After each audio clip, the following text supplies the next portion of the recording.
В этом году целевой фонд будущих поколений отмечает свое 25-летие. Благодаря его работе построены более 100 объектов социальной, образовательной, культурной, спортивной и сферы здравоохранения. В концертной программе выступили дети, которые, получив поддержку фонда, смогли реализовать свои способности. Юбилей отметили в здании музея «Россия. Моя история».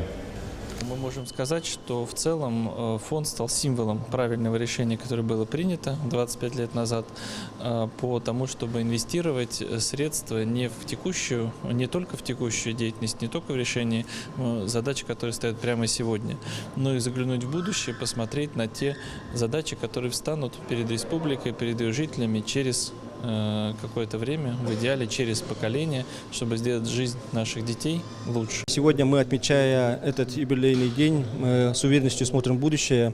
За нами богатый опыт. За 25 лет создания фонда вложено очень много на создание инфраструктуры социальной, на строительство социальных объектов, в целом на каждого жителя республики.